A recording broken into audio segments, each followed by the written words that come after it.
Daddy. Daddy. The word hit Jonathan Hale without warning. He stopped mid-step. For a brief moment, he told himself it wasn't meant for him. Hospitals were full of children calling out to fathers who were not him.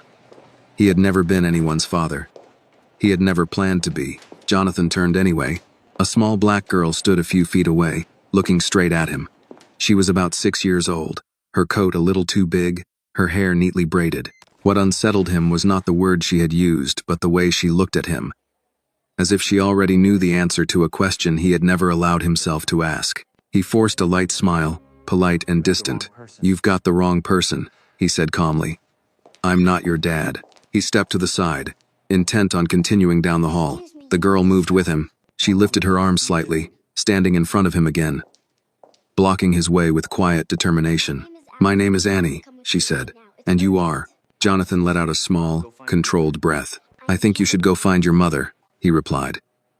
"She's probably worried." Annie shook her head. "She told me not to let you walk away." Jonathan frowned despite himself. "I don't have children," he said, more firmly now. "You're mistaken." Annie studied his face closely. Not in the way children usually looked at strangers with curiosity or fear, but with focus. Her eyes moved from his eyes to his mouth, then back again. "You look like me," she said. Jonathan almost laughed. "That doesn't mean anything," he replied. "Lots of people look alike." But even as he said it, something inside him hesitated. Annie tilted her head slightly, the same way he did when he was thinking. Jonathan felt his expression change before he could stop it. He looked at her again, really looked this time. The shape of her eyes, the line of her nose, the serious set of her mouth. The resemblance was impossible to ignore once it took hold. He straightened, instinctively putting distance between them. "That's enough," he said. "I can't help you." Annie didn't argue. Instead, she reached out and gently took hold of the sleeve of his coat. "Come with me," she said. "I'll take you to my mom." Jonathan's body went rigid. "No," he answered immediately. "Let go!"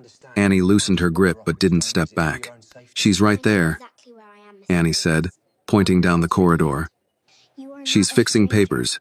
She's been scared you wouldn't come back." "I'm not going anywhere with you," Jonathan replied. His voice was low now, controlled. "You shouldn't be talking to strangers." "You're not a stranger," Annie said. "You're my daddy." Jonathan felt something shift inside his chest, an unfamiliar pressure. Not pain, not fear, but something